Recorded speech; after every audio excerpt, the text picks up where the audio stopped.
Donc elle a besoin de chatouya. Moi la bête au dit ya bonga. Kwenda. Badia kifumu na batwa kifumu abau. Boya ga ko filmer, boya ga ko filmer, boya ga ko filmer. Ya kuku. Ekobima na poisa na tango suka. Bureau magazine poisa, tele biso likambo, boya ga ko filmer, boya ga ko filmer. On comprend que yaya. Boya ga ko filmer. On me ça secret. On va secret sous tout va papa ba ça. Eko mama. Solo utai pa ya tata na ngai. Oyo mokonzi. Ba magazine kozala ebele. Mais ya kuku ekobima na poisa na tango suka. Oyo mokonzi. Bokalisaka mingi mingi. Lolenge tata lobaki. Na tango suka misala nyonso ya mabe. Oyo bombana ekobima solo na poisa. Yango lelo na yakina bisabino. Botala bitala talate. Magazine poisa ezali magazine oyo ezosala ke mokili mobimba bayeba na poisa nini ya malamu nini ya mabe. Tata na ngai utalikolo atalaka magazine poisa.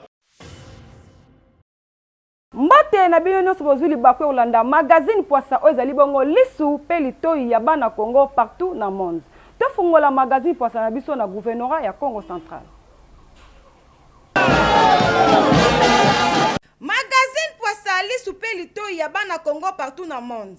Ekitaki bongo na territoire ya Songololo epai wapi tomonaki bongo descente sur le terrain ya gouverneur Atou Matubwana ayaki bongo kokata riba symbolique ya Sebiko ya Kimpese. Kuna tomonaki bongo ba députés provinciaux pe nationaux na banganga nzambe ya église Sebiko Kimpese. Bayaki bongo ko soutenir Atou Matubwana na musala malamu oyo azali kosala. Batima oyo ya kitoko bozali komona yango nde coordination ya sous-provinciale ya Kimpese ekofanda. Bana ya Kimpese basepelaki na misala malamu oyo gouverneur Atou Matubwana azali kosala. Gouverneur Atou Matubwana azangaki pe maloba te na caméra ya Chirac Lipasa abimisi na Mpwasa. Aujourd'hui, c'est un grand jour pour le territoire de Songololo et dans le secteur de l'éducation principalement.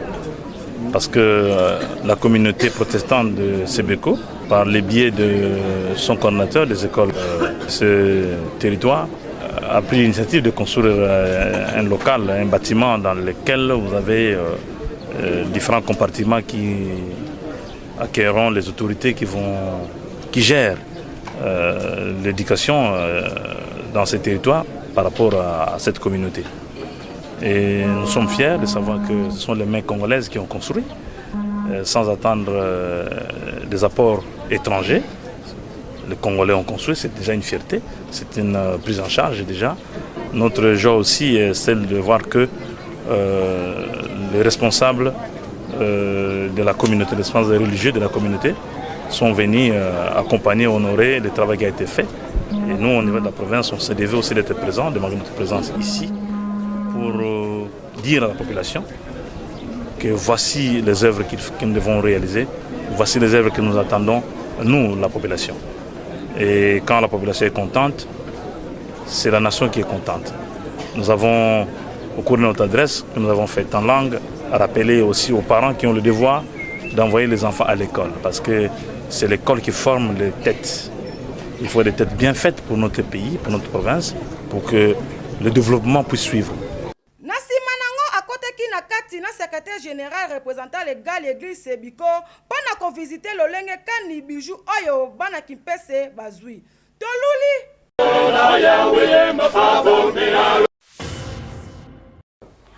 totika bongo province ya Congo Central tokende kuna na ville ya Kinshasa epai wapi président intérimaire ya IDPS Jean-Marc Kabundi wa Kabundi apesaki message pona ba combattant ya IDPS.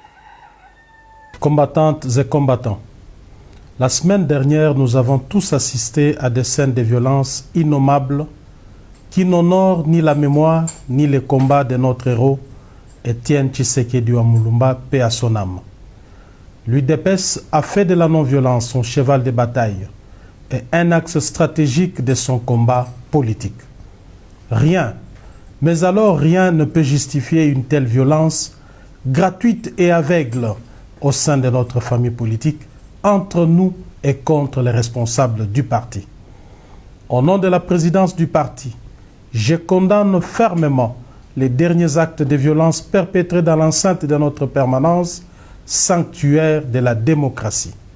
Tout en déplorant les dégâts causés, je compatis à la souffrance morale et physique des victimes et leur exprime toute ma sympathie. Revendiquer et exprimer ces idées sont des actes à la fois démocratiques et légitimes. Mais les faire avec violence, c'est totalement antidémocratique et contraire à notre idéal de combat. La violence ne saurait prendre le dessus sur notre détermination à prôner la non-violence, seule arme contre la barbarie. Les individus dangereux qui sont à la base de ces incidents malheureux seront identifiés et déférés devant la justice. Aussi, les sanctions disciplinaires doivent-elles s'appliquer à l'encontre de tous ceux qui confondent la liberté d'expression avec la violence. À l'initiative de nos pères fondateurs, l'UDPS a été créée en tant que parti politique avec un idéal et des objectifs à atteindre qui nécessitent un comportement digne. J'en appelle donc à la conscience et au sens élevé des responsabilités de chacun de nous, afin que cessent immédiatement les actes ignobles, sans intérêt et qui n'élèvent pas notre parti. La discipline ainsi que le respect dû à la hiérarchie doivent désormais être des mises afin d'assurer le fonctionnement correct et harmonieux de nos structures. Combattantes et combattants, nous avons traversé des moments plus difficiles que celui-ci. Ensemble, nous avons toujours été capables de transcender nos égos au profit de l'intérêt commun. J'attire votre attention sur le fait qu'à chaque tournant important de notre histoire, notre parti a toujours été l'objet de menaces de déstabilisation. Alors que nous avons déjà commencé le vaste chantier de redynamisation du parti avec comme première étape Kananga et Chikapa, voilà qu'une main noire agit dans l'ombre pour tenter de nous diviser et déstabiliser. Nous sommes déjà au courant du dessein diabolique en gestation. De l'argent circule et une guerre sans merci semble déjà être déclarée contre l'UDPS, suite à nos déclarations de conserver le pouvoir le plus longtemps possible.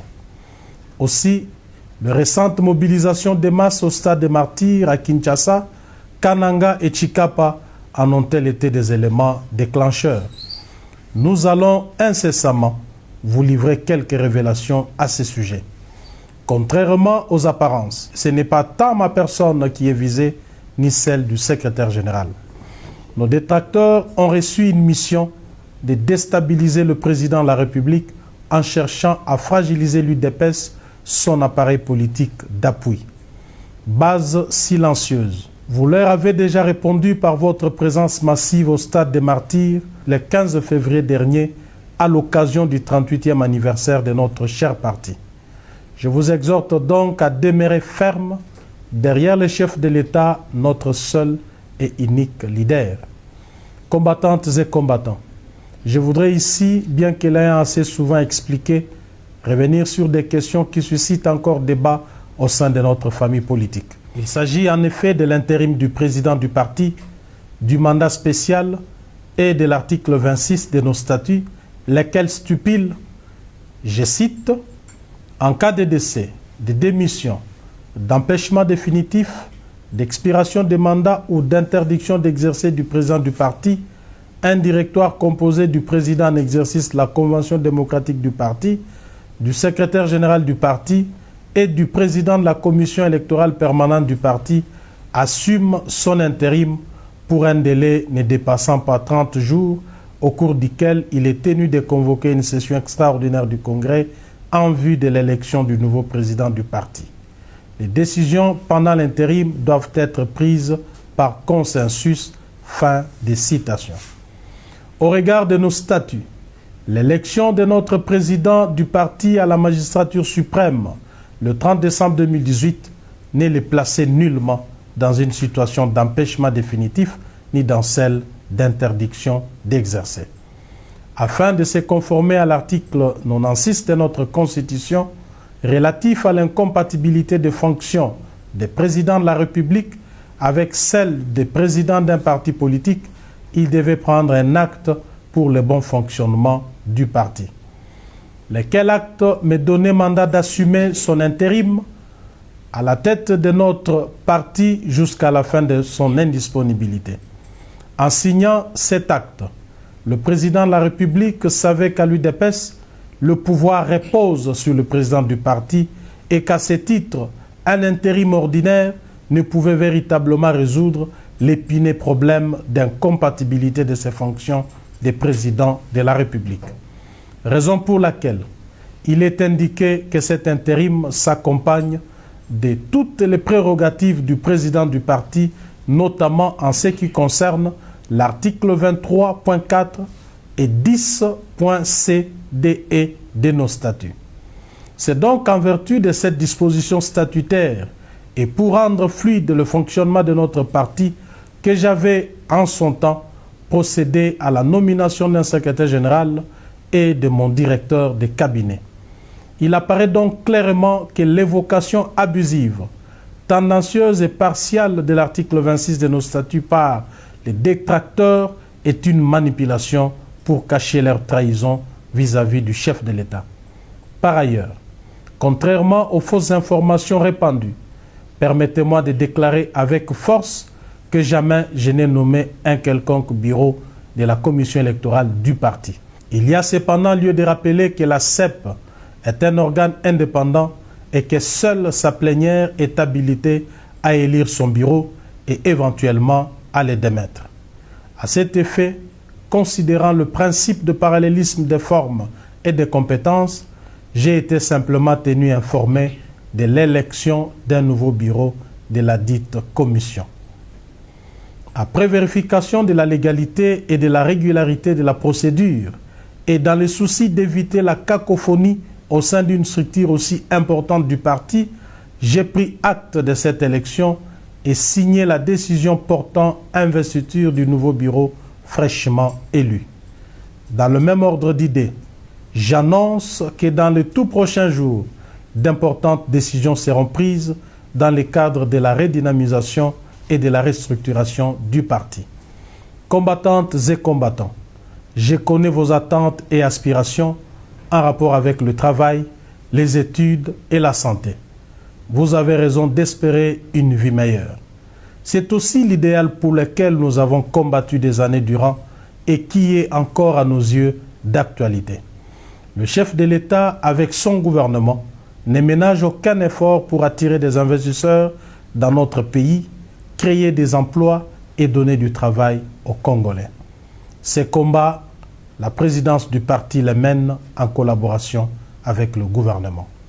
Cependant, il n'est pas vrai, honnêtement parlant, d'affirmer qu'aucun combattant n'a trouvé du travail jusqu'à ce jour pour le compte du parti. Certains parmi nous travaillent déjà à la présidence de la République, dans des cabinets ministériels et même dans mon cabinet à l'Assemblée nationale. Nous savons qu'il faut faire davantage. Il est tout aussi important de rappeler les difficultés avec lesquelles nous avons accédé au pouvoir et l'état dans lequel nous avons trouvé ces pays. Il y a encore beaucoup à faire, raison pour laquelle je sollicite votre indulgence et votre compréhension. Dans les jours à venir, je mettrai en place un cadre exceptionnel de rencontres pour vous écouter et échanger. Combattantes et combattants, je vous connais et vous me connaissez aussi. Contrairement à ce qui s'est dit, ni le secrétaire général, ni moi-même n'avons changé par rapport à nos engagements. Notre implication reste intacte. Dépassons-nous, demeurons unis et aidons le président de la République à apporter des solutions aux problèmes de la nation. Que vive la mémoire de nos pères fondateurs, que vive l'UDPS, je vous remercie. Yakuku, Ebinama, Apasa. Totika bongo ville ya Kinshasa tozonga awa na province ya Congo Central pona kolobela tracasserie oyo bandeko na biso batekaka kabira bazokutana nango Joël Akachi abimisi na mpwasa. Tangu mokonzi ya mboka azotia ordre na mboka na ye eza na batu mususu bazolinga te avancement ya mboka na biso. Mokonzi ya mboka alobaki ba barrage esila na mboka kasi trakaseri nde ekomi makasi. Botala bandeko oyo bazotekaka essence na bango. Bakendaka kosomba essence pona kosunga population na likambu etali essence wana. Kasi pasi bazokutana nango na nzela ya Mwanda Boma Matadi eza na ba roulage, ba douanier, bana mura pe hydro bazotia bango kimia te. Trakaseri eleki makasi kosenga bango mbongo. Surtout na Matamba pe na Pont Maréchal. Trakaseri ya makasi et pourtant ba barrage esila. Boyoka mama oyo na kamera ya Jonathan Tsakala abimisi na Mpwasa. En tout cas naza na esengo mingi pona makambo mokonzi ya mboka azosalela biso. Trakaseri elekaki makasi na nzela kolonga Mwanda ti Boma ti Matadi.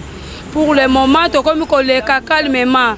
Mais dimanche avant kutu balongola ba barrière papa nga na uti ko dépasser 400 000 francs congolais na SGA. Bakangi nga na péage. Na futi ba droit na nga ndenge to futaka. Baboyi kena kende kaka na SGA ke nga ndenge na memi carburant na voiture na zona doko mema carburant na voiture te. Na bondeli bango papa nini yango bokangeli ngai na zo bokola bana bazanga tata. Pasi mokonzi mboka pesi biso faveur ne fiske bana bazwa mbongo batango fele. Mais tozo sala bénéfice ke pona kozwa biloko kolia. Mibali misala ezate. Trakaseri na ba roulage na bana mura na ba douanier na tabata hydro tozo yeba te tokosala ndenge nini papa. Pasi eleki papa na ngai. Tozo soma mayo na $190. Tozo koteka ngo awa na Matadi na 42 000 francs. Tozo zone eloko te. Tozo landaka ne fiske kwanga na moya ko futela tandaku. Soki kutu na minerva tonga tokoka te. Yango wana tozo senga na mokonzi mboka. Merci mingi papa. Mena Matamba trakaseri ezo sila te. Bazo landa biso kaka na Matamba moye ezate papa. Toyebi to tokokimela wapi papa na biso. Fati mokonzi na biso papa tokokimela wapi papa. Sunga biso papa continue kaka ko sunga biso. Na Matamba bazokanga biso kaka tokota na Pont Maréchal bazokanga biso kaka toza na biso na loko tozozwa te yango wana azosenga na bino bakonza mboka botalela biso likambo oyo tokokoma bashege na bana na biso moko ba mama tokosukela wapi papa tala biso na bakongo papa toza na esengo papa obongiseli biso makambo mususu tozosepela papa me bato mususu bazotika biso te papa tokosuka wapi nde naza bona uti koteka mai o naza tane eloko te mbongo nyonso etikalaki deja na poma soki toke koluka carburant te bapompe essence na Matadi awa eza insuffisant siko soki biso tokei te tokosuka ndenge nini population bakoekomata tozosala kaka tozofacilite kaka population de façon ke biso nyonso tokabola mukie mais tozo suka coincé eleki tina suka papa na ngai bandeko na biso pona nini ennemi ya congolais ezakaka congolais tangu batie ordre to respecter yango pona évolution ya mboka na biso dossier oyo eza à suivre ya koko ebinama apasa tolobela bongo 324-15 tiko bimakua na pont Kiambu eta nango Samuel Botisa lobi fausse affaire. Magazine Poissa liso pelitoi ya bana Congo partout dans le monde et quitté ki bongo na rond-point 24-15 na tronçon oekeiti na point ya Kiamvu. Pasi pe mawandenge nzela oe koma e kamwisa kibiso. En tout cas banda ba flama batika nzela oyo ata réhabilitation ya pamba e salamate. Bande ko ya nzinga ya kotoyo tangu bamonaki caméra ya Eli Malonda babimisi na Mpwasa. Concernant nzela oyo ezala biso mo pe to comprendre kaka te. Nzela eta nzela o ndenge koma depuis Belge atika nzela oyo. Toyebaka pete soki ezalaka manque ya financement to bazelaka gouvernement ya Kito ya Kinshasa baya ko financer pour nzela oyo. Donc dernièrement tu as comment gouverneur a collègue peut-être il moko na misu pe amoni pena ki eta nzela ndenge zali ko banda tronçon a 24-15 donc juste c'est vrai ko ngoti yo comme na pont kuna en tout cas nzela eza pratiquement impossible pour surtout ba wewa baaccident ezosalama mingi awa na nzela awa cause ya nzela oyo ekóma mabulu donc mafuata na mafuata mpenza oyo balobaka na kikongo na tozo comprendre pe te bakonzi baza wapi mpo toyebi ke nzela na bango balekaka awuti kikanda akiti ville nzela oyo ekóma abandonne toyebaka te nani akoki kobongisela biso siko mboka oyo bon nasengi kaka na bakonzi na biso tozala kaka na bomoko tozala na bolingo et en plus badepute oyo biso tofota mosala na bango eza nini bakoki kosala te idée moko te basoutenir mokonzi ya mboka to nani monsieur gouverneur atuma tubana keno papa atala nzela eza ya boye bosangisi idée bosali nzela oyo eza nango distance ya mingi te mpe kokute combien mpo na nzela oyo toyebi te tosenga bamindele baya lisusu to babelge baya lisusu mpo basala su nzela oyo antuka eza malamu te par rapport à l'état nzela oyo ekomi wana koloba kaka bakonzi ya mboka projet ya kosala nzela oyo ezala bandakala me moye basala yango eza te donc topesa bango nde mwa trop chance bazala na volonté moko boye basala nzela yango po façon nzela ekomeli donc ma plein donc kosakana te mobulu ya kosakana te topesa bango mwa chance année oyo totala nano mokonzi ya sika zwi oyo toza na ye oyo toka komeka kosala nzela yango po projet yango ezalaka déjà mais esalamaka te prince oyo nzela oyo eza nzela moko don eza nzela moko fale mpe ezala boye po yango ekaboli cité na ville et puis à part ça kuna yango to juste ata po akiamvu nano wana tana ete ekomi siko soki bakoki ke lobi bato bafoyi bakufi nayebi te so bakobeta maboko to bakolela toyebi te donc soki tokosenga lisusu mpo tosengasenga me basala te toyebi te mpo na lelo na 2020 soki tosenga lisusu basalela biso pardon soki eza ya bapardon tosenga bango te bapardon basala ta nzela oyo boye eza bien te tokosenga kaka na badepute oyo tovota balobelaka biso mingimingi mpo na banzela ya boye pamba te ezosala pasi mpe mawa antuka na nzela oyo soki oleki yango okokanisa kaka ozobina me nzoka nde ozobina na yo te ya boye fausse affaire. Tozanga bongo na ville Kinshasa na commune ya Masina epai wapi population ba inaugurer passerelle na place ya gouvernement. Joël Akachi abimisi na Mpwasa. Magazine Poissali soupeli toi ya Congo na monde ekitaki bongo na Masina pona kolakisa bino lolenge nini population bamizweli solution na likambu oyo etali parcelle oyo ezali na marché de la liberté précisément na wenze ya Bitabe tomona kasoki basilisi kotonga eloko gouvernement de esalaka inauguration kasi likambo ya kokamwa population de esali na place na bango baboyi kozela gouvernement raison pesi balobi baboyi na bango kokufa po mituka modèle ezotambolela pardon badi balingi kokufa te balingi te kokufa po vi ezande elengi kokamwa population emizweli solution na ndenge na ye moko alakisi gouvernement ke ye moko te nde azwaka solution ya kuku ebinama apasa Tolobela bongo opération Bongisa Fondation ya famille Oyo Radio Shalom a organisé. Balanzambe, tolobi awande commis de Mvuzi le 20 vendredi Oyo. Donc tolobi le 20 mars 2020 awande. Papa, maman, moi, jeune frère, jeune sœur, awande, yo olingara ko sambela, yo olingara ko sepela. Tu le bien avec les référents titres lui bendo. En complicité na Shalom FM cheno, elengyo wapi. O to sepela kana na kata ville matin, pourquoi pas libanda quoi? Hein? Libanda ville matin ba sepela na Shalom FM. Yo boyango et simbate. Donc yaka le 20 na 16h kino 19h to zawa. De 16h à 19h, papa, maman, vraiment, je vous en supplie, Bishoba Nanzam, Bishoba Natatan Nzambe, tu es là qui dans la période, tu es le 24 novembre, si comme au sein Nzambe, tu es dans lobby, awane, comme il est vous inde makambu, tu es awa, tu es sepela, tu es bina, tu es mon abavina, Bishoko changer, parce que tu es là, makambu aboui. Ba makambu aboui.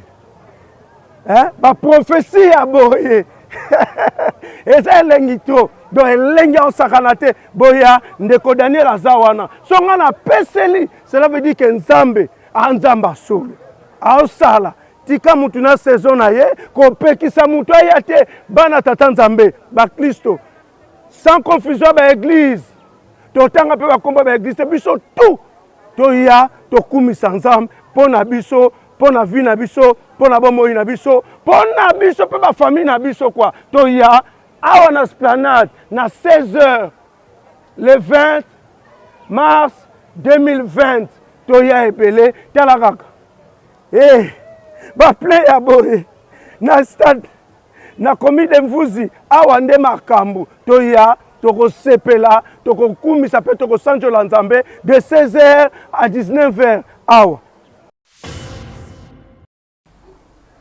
tolobela bongo coronavirus na mboka ya Cameroun epai wapi avion ya Air France ekitisaki 241 passagers donc 144 baza porteurs ya coronavirus. Joël Akati abimisi na mpwasa. Awa tozali bongo na aéroport ya Douala na Cameroun. Epai wapi bayambi avion ya Air France oyo ezalaki bongo na 241 passagers dont 31 français na 210 camerounais na kati. Kasi likambo ya pasi eza que 144 passagers oyo bazali déclaré bongo porteur ya coronavirus. Nde bazui bango nyonso baamemi bango na hôtel moko oyo ezo servir comme quarantaine. Moyen kutu bakutana na ba famille na bango ezali te. Po coronavirus eza mabe makasi. Gouverneur ya Douala azangaki maloba te na caméra ya Chirac Lipasa abimisi na mpwasa. Se passeront, n'est-ce pas, des visites médicales. Et la décongestion se fera donc dans une progressivité au niveau des hôtels. Je préfère déjà m'excuser de cette mesure qui, n'est-ce pas, est involontaire de notre part comme de votre part également. Donc, pour permettre que les familles, n'est-ce pas, vous reçoivent dans des conditions cliniques les plus acceptables. Donc, vous devez bien vous plier à cette exigence et rassurez-vous, nous avons fait une mesure pour que les bagages qui devaient sortir là vous soient remis à l'hôtel. Donc, si vous restez ici, vous pouvez attendre longtemps. Donc, nous allons faire une progression. Les premiers qui pourront être dans les bus, ces bus vous laissent à l'hôtel et reviennent chercher les autres. Mais rassurez-vous, nous sécurisons vos bagages. Prenez également la peine de faire asperger, vous appelez cette toilette des désinfectants avant. Ça a été fait? Merci. Donc nous allons... Quel hôtel? Monsieur le gouverneur. Excellence, quel hôtel? Quel hôtel pour informer les familles? Quel hôtel? Vos familles, je dis, écoutez. Chacun de vous a une famille. Botela ndenge coronavirus ekomi kokabola batu. De bis mobimba etondi na batu bazomema bango na hotel. Nyonso wana pona kokima kaka epidémie ya coronavirus. Dossier oyo ezali à suivre. Tosokisa magazine na biso na toseka na mpwasa.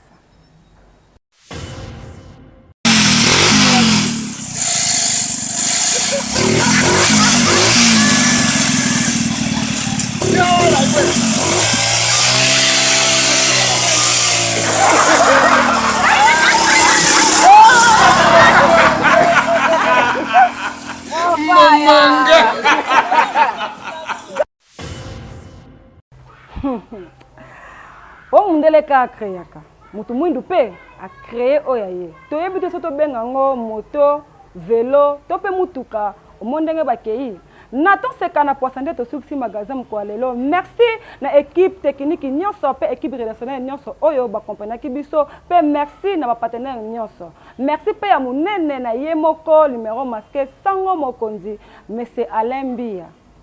mpona magazine mposa mokolo lelo tokutani lobi. ekomama solo uta epai ya tata na ngai oyo mokonzi bamagazine ekozala ebele mais ya kuku ekobima na mpwasa na ntango ya suka oyo mokonzi bokanisaka mingi lolenge tata alobaki na ntango ya suka misala nyonso ya mabe oyo ebombana ekobima solo na mpwasa botala bitalatala te magazine Poissa ezali magazine oyo ezosala ke mokili mobimba bayeba na Poissa nini ya malamu nini ya mabe yango nalobi mpo na publicité sport to mpe promotion ya eloko olingi osala kobukana te benga magazine Poissa mingi merci beaucoup tikala wana branché na magazine Poissa mpo yango nde ezoloba solo vérité ya mboka Congo soki otie tembe olingi oboya magazine Poissa na kosilika na kokata tiniki bokomona bongo kanda ya masiya te ekopekisa tika nalobela bango bakosi peuple congolais mingi mokonzi bakotia na video ya solo kote wana kolekisa yango te na boyi bopiblie ngai mokili mobimba bamona nzoto ya mesiya solo oyo ezali mesiya kobukana te alembia solo tata amonaka losambo na yo ntango nyonso